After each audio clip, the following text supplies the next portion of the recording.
El sol de la mañana se colaba por las persianas del ático en Madrid, bañando la alfombra del baño en un brillo dorado. Javier, un ingeniero de 35 años, entró descalzo, con la mente aún adormilada tras una noche de trabajo en su startup tecnológica. Mientras se lavaba las manos, un destello en la esquina de la alfombra captó su atención. Era un pequeño círculo de aluminio, apenas visible contra el beige del tejido, pero el reflejo del sol lo delató.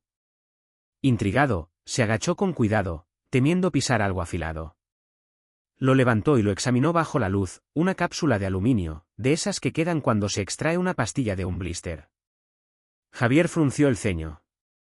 No era algo que esperara encontrar en su baño. Giró la cápsula y notó una marca grabada, martes. Hoy era miércoles. Su corazón dio un vuelco. La cápsula parecía reciente, como si hubiera sido desechada ayer. ¿Pero de quién? Su esposa, Elena, de 34 años, no tomaba medicamentos que vinieran en blísteres. Al menos, no que él supiera. 3 años atrás, tras el nacimiento de su hijo Mateo, Javier se había sometido a una vasectomía. Habían acordado que 2 hijos, Sofía, de 6 años, y Mateo, de 3, eran suficientes para su familia perfecta. Elena, siempre saludable, nunca había necesitado pastillas para problemas hormonales o menstruales. Entonces, ¿qué era esto? La mente de Javier comenzó a girar. ¿Podría ser un error? Quizás la niñera, Carmen, había dejado caer algo. Pero Carmen solo venía por las tardes, y esta cápsula estaba en un rincón donde nadie solía pasar. La sostuvo entre los dedos, sintiendo su peso insignificante pero abrumador. Una idea oscura cruzó su mente: anticonceptivos. Era el tipo de empaque que reconocía de los días antes de su operación, cuando Elena los usaba. Pero si él ya no podía tener hijos, ¿por qué los necesitaría ahora? La posibilidad de una enfermedad grave lo golpeó primero. ¿Estaba Elena enferma y no se lo había dicho? Pero luego, una sospecha más cruel se abrió paso: ¿y si estaba protegiéndose de alguien más? Javier guardó la cápsula en el bolsillo y salió del baño, tratando de mantener la calma. En la cocina, Elena preparaba el desayuno, tarareando una melodía. Su cabello castaño caía en ondas sobre los hombros, y sus ojos verdes brillaban mientras cortaba fruta para Sofía. Era la misma mujer con la que había construido una vida durante 10 años, la madre de sus hijos, la ejecutiva de marketing que siempre volvía al trabajo tras cada baja maternal. Pero ahora, mirándola, Javier sintió un nudo en el estómago. ¿Realmente la conocía? Buenos días, amor, dijo Elena, sonriendo mientras le ofrecía una taza de café. ¿Dormiste bien? Más o menos, respondió Javier, forzando una sonrisa. Tomó el café, pero su mente estaba en otra parte. Observó cada gesto de Elena, buscando pistas. ¿Era su sonrisa demasiado perfecta? ¿Había algo en su voz que delatara una mentira? Mientras desayunaban, Sofía parloteaba sobre su clase de ballet, y Mateo jugaba con un camión de juguete. Todo parecía normal, pero la cápsula en el bolsillo de Javier quemaba como un recordatorio. No podía confrontarla sin pruebas. Elena era inteligente, astuta.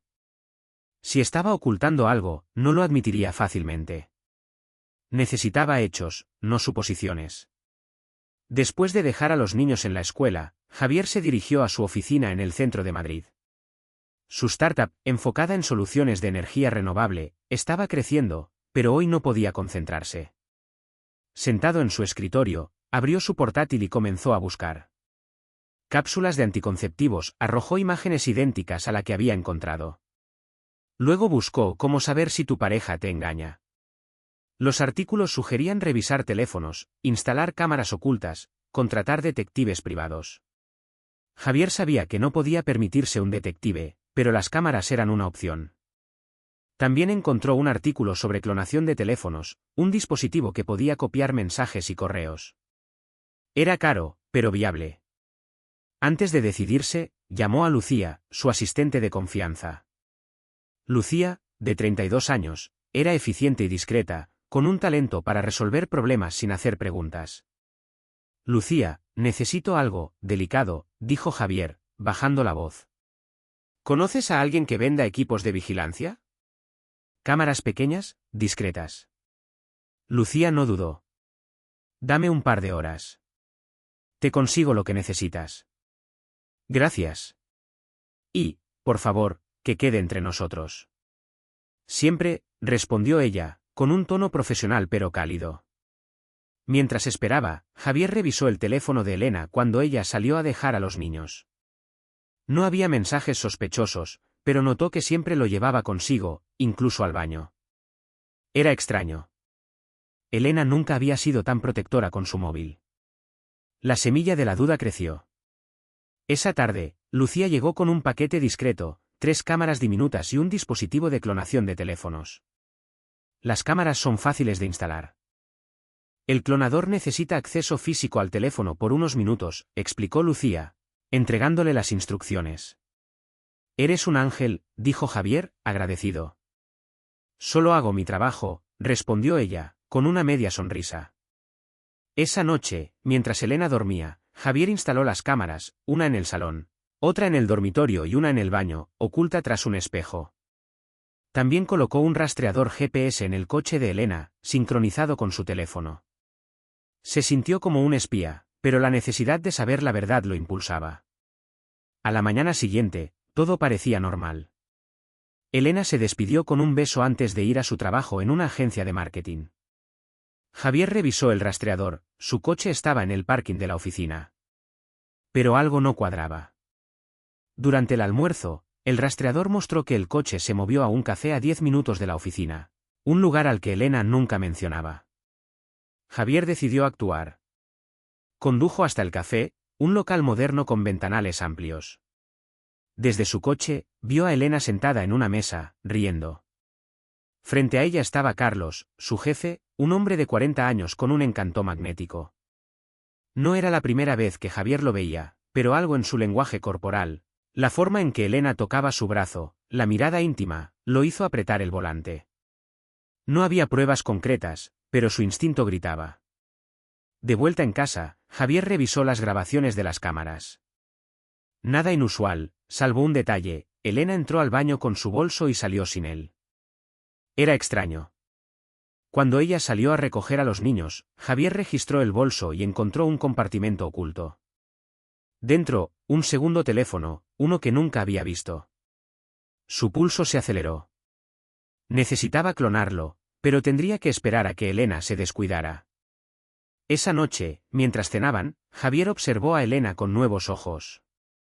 Cada risa, cada gesto, parecía una actuación. Sofía hablaba de su día, y Mateo tiró un trozo de pan al suelo. Todo era tan normal, pero tan falso. ¿Estás bien, amor?, preguntó Elena, notando su silencio. Solo cansado, mintió Javier, forzando una sonrisa. Más tarde, en la cama, Elena se acercó, buscando intimidad. Javier se excusó, alegando un dolor de cabeza. No podía tocarla, no con la duda royéndole las entrañas. Mientras ella dormía, él se levantó y conectó el clonador al segundo teléfono, escondido en el baño. La pantalla se iluminó con mensajes. Uno de ellos, de un contacto sin nombre, decía: «Te echo de menos». ¿Cuándo nos vemos otra vez? El corazón de Javier se detuvo. La verdad estaba a un paso, pero el dolor ya lo estaba destrozando. ¿Qué haría si sus peores temores se confirmaban? El mensaje en la pantalla del teléfono clonado ardía en los ojos de Javier: «Te echo de menos». ¿Cuándo nos vemos otra vez? Sus manos temblaban mientras sostenía el dispositivo en el baño, con el corazón latiendo como un tambor. El ático estaba en silencio, solo se oía el leve ronquido de Elena desde el dormitorio. Javier cerró la puerta con cuidado, asegurándose de no hacer ruido, y se sentó en el borde de la bañera. No podía permitirse un error ahora. Si Elena despertaba y lo encontraba con su teléfono secreto, todo estaría perdido. Deslizó el dedo por la pantalla, abriendo la conversación. Los mensajes eran breves pero devastadores. «Eres mi escape», decía uno. «No puedo esperar a verte mañana», respondía Elena. No había nombres, solo un contacto guardado como C. Javier sintió una punzada en el pecho, como si una mano invisible le apretara el corazón. Sabía que el C era Carlos, el jefe de Elena. La escena en el café, la risa, el roce de sus manos, cobró un nuevo significado. Pero necesitaba más pruebas. Un mensaje no era suficiente para destruir 10 años de matrimonio. Javier conectó el clonador al teléfono secreto y transfirió todos los datos a su portátil. Luego devolvió el móvil al compartimento oculto del bolso de Elena, asegurándose de dejar todo como lo encontró. No durmió esa noche. En su mente, las imágenes de Elena y Carlos se mezclaban con recuerdos de sus hijos, Sofía y Mateo, riendo en el parque. ¿Cómo podía estar tan ciego? ¿Desde cuándo lo engañaba? Y, lo más aterrador, ¿eran sus hijos realmente suyos? A la mañana siguiente, Javier actuó como si nada hubiera pasado. Besó a Elena en la frente mientras ella se preparaba para el trabajo, aunque el gesto le quemó los labios. Hoy tengo una reunión importante, dijo Elena, ajustándose los pendientes frente al espejo. Puede que llegue tarde. Sin problema, respondió Javier, con una sonrisa forzada. Yo me encargo de los niños. En cuanto Elena salió, Javier revisó el rastreador GPS. El coche de Elena se dirigió a la oficina, pero a mediodía volvió al mismo café. Javier no fue tras ella esta vez. En cambio, revisó las grabaciones de las cámaras instaladas en casa. La del baño mostró algo inquietante. Elena había sacado el teléfono secreto del bolso, enviado un mensaje rápido y lo había guardado de nuevo, todo en menos de un minuto. Era experta en cubrir sus huellas. Javier llamó a Lucía, su asistente, y le pidió que se reunieran en un parque cercano, lejos de la oficina. No quería arriesgarse a que alguien los oyera. Lucía llegó puntual, con su habitual aire profesional, pero sus ojos mostraban preocupación. ¿Qué pasa, Javier?, preguntó, sentándose en un banco bajo un roble. Pareces un fantasma. Javier respiró hondo y le contó todo: la cápsula, el teléfono secreto, los mensajes. No mencionó nombres, pero Lucía no era tonta. Es Carlos, ¿verdad?, dijo ella, frunciendo el ceño. Siempre me pareció demasiado cercano con Elena. Javier asintió, sorprendido por su perspicacia. Necesito saber cuánto tiempo lleva esto. Y sí, tragó saliva, si Sofía y Mateo son míos. Lucía palideció, pero no lo juzgó. ¿Qué necesitas que haga? Un kit de ADN. ¿Discreto? Y alguien que pueda rastrear los movimientos de Carlos sin levantar sospechas. Lucía prometió encargarse. Esa tarde, Javier recibió un paquete anónimo con un kit de ADN para pruebas de paternidad. También llegó un informe preliminar de un contacto de Lucía. Carlos frecuentaba el café donde Elena iba a mediodía, y los empleados los habían visto juntos varias veces, siempre en una mesa apartada. Javier sintió náuseas, pero se obligó a seguir adelante. Esa noche, mientras Elena leía un cuento a Sofía, Javier recogió mechones de cabello de los cepillos de los niños y tomó muestras de su propia saliva. Envió el kit al laboratorio con una urgencia que le costó un extra. Los resultados tardarían 48 horas.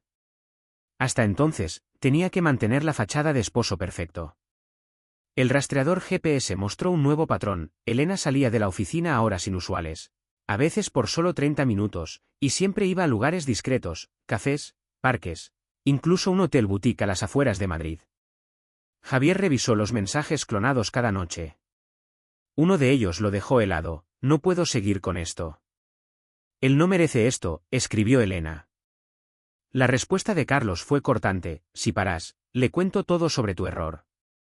No querrás eso, ¿verdad? ¿Error? ¿Chantaje? Javier sintió una mezcla de rabia y confusión. ¿Estaba Elena atrapada en algo más grande?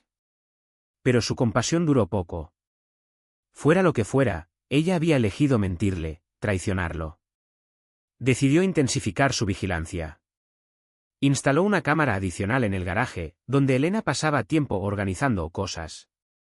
La grabación mostró algo inesperado: Elena hablando por el teléfono secreto, susurrando con lágrimas en los ojos.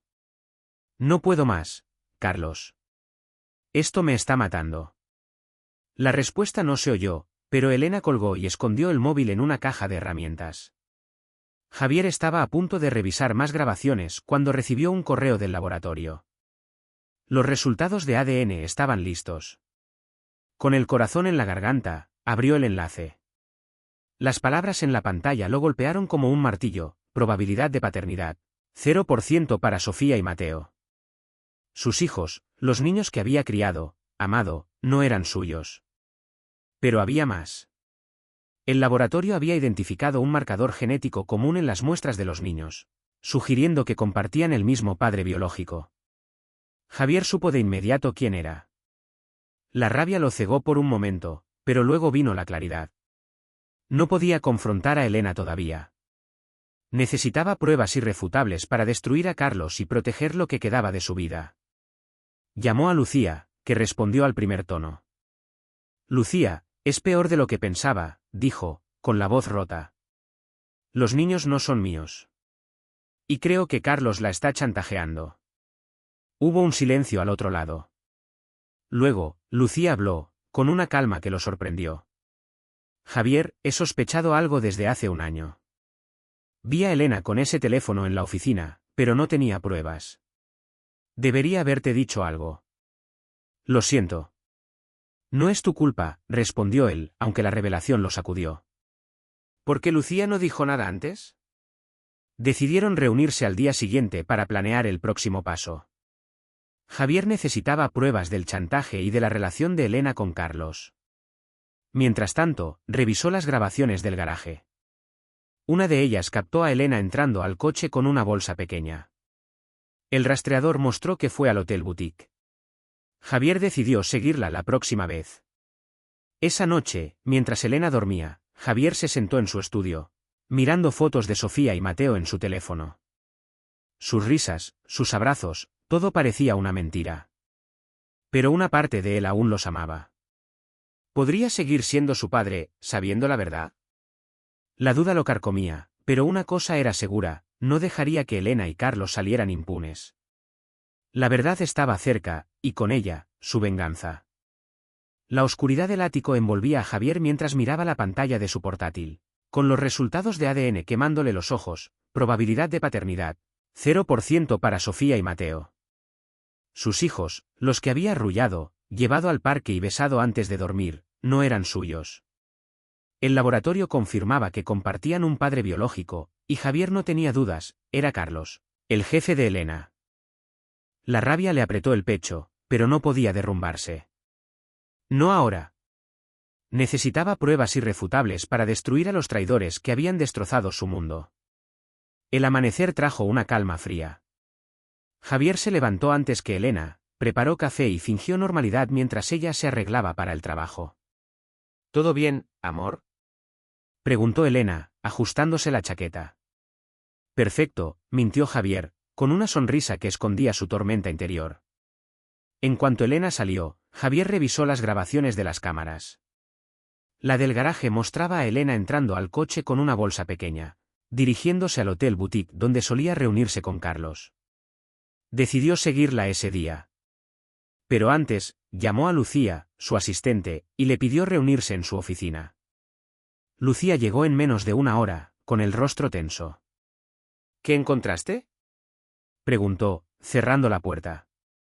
Javier le mostró los resultados de ADN y los mensajes clonados, incluido el que insinuaba un chantaje de Carlos. Es peor de lo que imaginaba, dijo Lucía, con los ojos brillantes de indignación. ¿Qué vas a hacer? Necesito pruebas del chantaje y de su relación. Algo que los hunda a ambos, respondió Javier, con la voz firme pero cargada de dolor. Lucía sugirió contactar a un amigo suyo, un técnico en ciberseguridad que podía rastrear las comunicaciones de Carlos sin dejar huellas. Javier aceptó, aunque una duda lo carcomía, ¿porque Lucía no le había dicho antes que sospechaba de Elena? Decidió no presionarla por ahora. Había cosas más urgentes.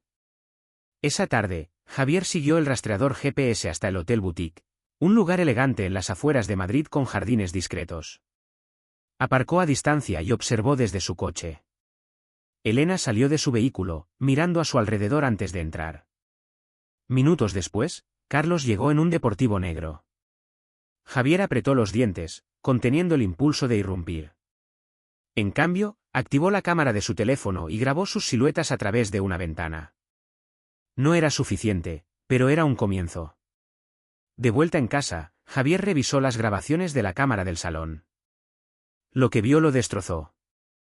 Era de la tarde anterior, cuando él estaba en la oficina. Elena y Carlos estaban en el sofá, abrazándose. Sofía entró corriendo, con una sonrisa radiante, y exclamó: «Papá». Carlos la alzó en brazos, riendo, mientras Elena miraba con una mezcla de culpa y ternura. Javier detuvo el vídeo, con lágrimas rodando por sus mejillas. No era solo una traición, era una mentira que envolvía a sus hijos. Sofía, su pequeña, veía a otro hombre como su padre. El timbre lo sacó de su trance. Era Lucía, con un sobre en la mano. «Mi contacto encontró algo», dijo, entrando. Carlos usa un correo secundario para comunicarse con Elena. «Mira esto». Javier abrió el sobre. Había capturas de correos electrónicos donde Carlos amenazaba a Elena: «Si me dejas, le cuento a Javier lo de tu accidente, hace 7 años. No querrás que Sofía crezca sin madre, ¿verdad?». Otro correo mencionaba pagos a una cuenta desconocida, sugiriendo que Elena había cometido un error grave en el pasado, quizás un fraude en la empresa, y Carlos lo usaba para controlarla. «¿Qué accidente?», preguntó Javier, confundido. «No lo sé aún», respondió Lucía. «Pero esto prueba que Elena está atrapada. No la justifica, pero explica por qué sigue con él». Javier asintió, aunque la revelación no aliviaba su dolor. Elena había elegido mentirle, proteger su secreto a costa de su familia. Esa noche, Javier no pudo dormir. Miró fotos de Sofía y Mateo en su teléfono, luchando con la idea de que no eran suyos biológicamente. ¿Pero los amaba? ¿Podría seguir siendo su padre? La pregunta lo atormentaba. Decidió que, antes de tomar una decisión, debía enfrentarse a la verdad completa. Al día siguiente, Lucía lo llamó con noticias. Su contacto había hackeado el teléfono de Carlos y encontrado fotos de él con Elena en el hotel, tomadas meses atrás. También había un mensaje reciente: «Si Javier sospecha, dile que es por los niños. No puede probar nada». Javier sintió una furia helada. Carlos no solo lo traicionaba, planeaba manipularlo. Javier decidió tender una trampa. Con la ayuda de Lucía, instaló un micrófono oculto en el coche de Elena. Esa misma tarde, el rastreador mostró que Elena fue al café donde solía reunirse con Carlos. Javier escuchó la grabación en tiempo real desde su oficina. La voz de Elena temblaba. «No puedo seguir, Carlos. Javier está actuando raro. Creo que sabe algo». «Tranquila», respondió Carlos, con un tono arrogante. «No tiene pruebas. Y si hablas, tu accidente sale a la luz. Piénsalo, Elena, cárcel, tus hijos solos». Javier apagó la grabación, con el pulso acelerado. Era la prueba que necesitaba: chantaje, traición, todo grabado. Pero aún había un cabo suelto, que era ese accidente. Llamó a Lucía y le pidió investigar los registros financieros de la empresa de Elena. Si había un fraude, lo encontraría. Esa noche, mientras Elena leía un cuento a Mateo, Javier la observó desde la puerta. Su amor por los niños parecía genuino, pero cada gesto suyo estaba teñido de mentira. Cuando ella se acercó para darle un beso de buenas noches, Javier se apartó. «¿Qué pasa, Javier?», preguntó Elena, con un destello de nerviosismo. «Nada», respondió él, con frialdad. «Solo estoy cansado». En su estudio, Javier recibió un correo de Lucía. Su contacto había encontrado un informe interno de la empresa de Elena, 7 años atrás. Alguien había desviado fondos de un proyecto, y las sospechas apuntaban a Elena, pero nunca se probó. Carlos, entonces su supervisor, había encubierto el incidente. Ahora usaba eso para mantenerla bajo control. Javier cerró el portátil, con una determinación nueva. No solo iba a exponer la traición, iba a desmantelar la vida de Carlos y liberar a Elena de su chantaje, aunque no por compasión, sino por justicia. Llamó a Lucía y le dijo: «Necesito una abogada. La mejor. Vamos a hacer que paguen». Lucía sonrió al otro lado del teléfono. «Conozco a la persona perfecta. Marta Ramírez. Es un tiburón». Mientras colgaba, Javier miró una foto de Sofía y Mateo en su escritorio.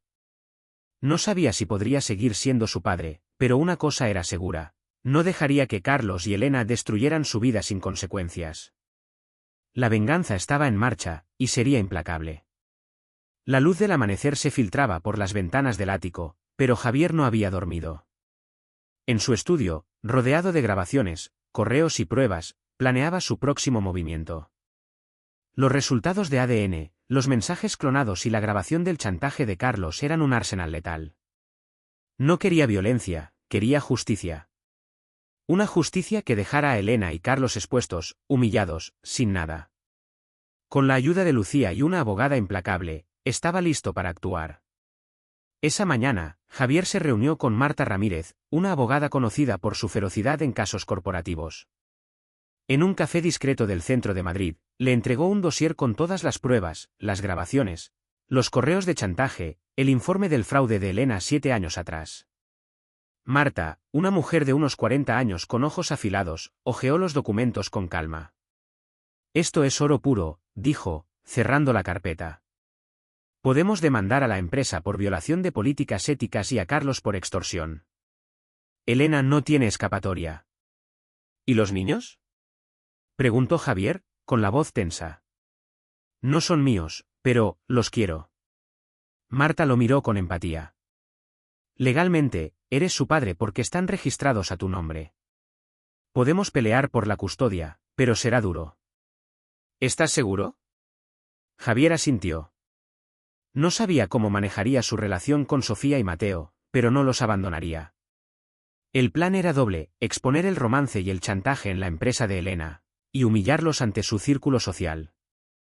Marta sugirió presentar una demanda contra la agencia de marketing por permitir una relación inapropiada entre jefe y empleada, lo que violaba su código de conducta. Además, usarían las pruebas del chantaje para presionar a Carlos. Pero Javier quería más. Quería que la familia de Elena, tan orgullosa de su hija perfecta, supiera la verdad. Esa noche, Javier organizó una cena familiar en el ático. Invitó a los padres de Elena, sus suegros, bajo el pretexto de celebrar el cumpleaños de Sofía. Elena, ajena al plan, se mostró encantada. Mientras servían el postre, Javier se levantó, con una calma gélida. Tengo algo que compartir, dijo, sacando un sobre del bolsillo. Es sobre nuestra familia. Los suegros sonrieron, esperando una sorpresa. Elena, notando su tono, palideció. Javier abrió el sobre y distribuyó copias de los resultados de ADN. Sofía y Mateo no son mis hijos, anunció, mirando a Elena. Y sé quién es su padre. El silencio fue ensordecedor. La madre de Elena dejó caer su tenedor. Su padre, un hombre tradicional, enrojeció de furia. Elena intentó hablar, pero Javier la interrumpió, dejando caer fotos de ella con Carlos en el hotel. No mientas más, dijo, con voz cortante. Todo el mundo sabrá la verdad. Los suegros se levantaron, indignados, y se fueron sin despedirse. Elena, en lágrimas, corrió al dormitorio. Javier no la siguió. Había dado el primer golpe. Al día siguiente, Marta presentó la demanda contra la empresa. Las pruebas eran irrefutables: correos, grabaciones y el historial de fraude encubierto por Carlos. La agencia, temerosa de un escándalo, suspendió a Elena y Carlos de inmediato. Javier también envió un paquete anónimo a los colegas de Elena con extractos de los mensajes, asegurándose de que su reputación quedara en ruinas. Pero Javier no había terminado. Con la ayuda de Lucía, organizó una reunión con el consejo de la empresa, donde Marta expuso el caso. La presión fue tal que la agencia despidió a Carlos y Elena, ofreciendo a Javier una compensación para evitar un juicio público. Él aceptó, pero con una condición: la casa seguiría siendo suya. Esa tarde, Javier llevó a Sofía y Mateo al parque. Mientras jugaban, les prometió que siempre estaría ahí, sin importar qué. No sabía cómo explicarles la verdad, pero juró protegerlos. Cuando volvió al ático, Elena estaba recogiendo sus cosas. No esperaba esto de ti, dijo ella, con los ojos rojos. ¿Cómo pudiste humillarme así? Tú me humillaste primero, respondió Javier, sin ceder. Y a nuestros hijos. Elena se fue a casa de sus padres, derrotada. Javier sintió un vacío, pero también alivio.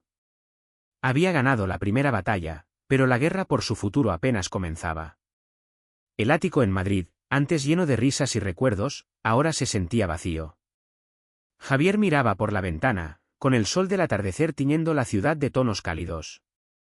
La batalla había terminado, Elena estaba fuera de su vida, Carlos había perdido todo, y la verdad había salido a la luz. Pero la victoria no llenaba el hueco en su corazón. Sofía y Mateo, aunque no eran sus hijos biológicos, seguían siendo su mundo. ¿Podría reconstruir su vida tras tanto dolor? La respuesta llegó de forma inesperada, con un nuevo comienzo que nunca anticipó. Días después de la confrontación en la cena familiar, la empresa de Elena cedió ante la presión de la demanda de Marta Ramírez. Despidieron a Elena y Carlos, ofreciendo a Javier una compensación sustancial y la propiedad del ático. La humillación pública de Elena fue total, sus colegas, amigos y familia conocían su traición gracias a los paquetes anónimos enviados por Javier. Sus padres, devastados por la vergüenza, apenas le dirigían la palabra. Elena, sin trabajo ni apoyo, se mudó a un pequeño piso en las afueras de Madrid, sola y rota. Carlos enfrentó un destino similar. Su esposa, informada por un correo anónimo, pidió el divorcio y lo dejó sin nada. La empresa, temiendo más escándalos, lo despidió sin indemnización, y su reputación en el mundo del marketing quedó en ruinas. Javier no sintió satisfacción al saberlo, solo un alivio frío. La justicia había llegado, pero no borraba el dolor de saber que Sofía y Mateo no eran suyos. Una tarde, mientras ordenaba el ático, Javier encontró un dibujo de Sofía, una familia feliz bajo un sol brillante. Él estaba en el centro, sosteniendo sus manos. Las lágrimas cayeron mientras lo miraba. No podía abandonarlos. Decidió hablar con Marta para asegurar su rol en sus vidas. La abogada fue clara, como padre legal, tenía derechos, pero debía decidir cuánto involucrarse. Javier lo tuvo claro, sería su guía, aunque no su padre biológico. Esa semana, llevó a Sofía y Mateo a su nueva escuela. Elena, obligada por la corte a compartir la custodia, aceptó que Javier los viera regularmente. En el parque, mientras Mateo corría tras una pelota y Sofía trepaba por un columpio, Javier les prometió: «Siempre estaré aquí, pase lo que pase». Sofía lo abrazó, y Mateo, riendo, se unió. Por primera vez en meses, Javier sintió esperanza. Lucía, que había sido su roca durante la tormenta, lo visitó esa noche. Trajo una botella de vino y una sonrisa tímida. «Has pasado por un infierno, Javier», dijo, sentándose en el sofá. «Pero lo superaste. Eres más fuerte de lo que crees». Javier la miró, notando por primera vez el brillo en sus ojos. Lucía siempre había estado ahí, discreta pero leal. Recordó su confesión, había sospechado de Elena un año antes, pero no quiso herirlo sin pruebas. Ahora, su presencia era un ancla en su vida rota. «Sin ti, no lo habría logrado», admitió Javier, alzando su copa. «Gracias, Lucía». Ella sonrió, con un rubor en las mejillas. «Solo hice lo que debía». «Pero, me importas, Javier. Más de lo que debería». Las palabras lo tomaron por sorpresa. Durante meses, había estado tan consumido por la traición que no había visto lo evidente. Lucía no solo era su aliada, sino alguien que lo veía de verdad. No respondió de inmediato, pero su mano rozó la de ella, y por primera vez, sintió un calor que no era dolor. En las semanas siguientes, Javier encontró un nuevo propósito. Comenzó a dar charlas en escuelas locales sobre ingeniería, inspirando a jóvenes a perseguir sus sueños. Sofía y Mateo lo acompañaban a veces, orgullosos de su papá. La relación con Lucía creció lentamente, con citas discretas y conversaciones que sanaban sus heridas. Ella lo hacía reír, algo que creía haber olvidado. Un día, mientras paseaban por el Retiro, Lucía le tomó la mano. «¿Sabes? Creo que estás listo para empezar de nuevo», dijo, mirándolo a los ojos. Javier asintió, apretando su mano. «Contigo, sí». El ático volvió a llenarse de vida. No era la familia que había imaginado, pero era suya. Sofía y Mateo seguían siendo su luz, y Lucía, su nuevo amanecer. La traición de Elena lo había roto, pero también lo había forjado. Javier sabía que el dolor nunca desaparecería del todo, Pero ahora tenía algo más fuerte, esperanza, amor y la certeza de que había vencido.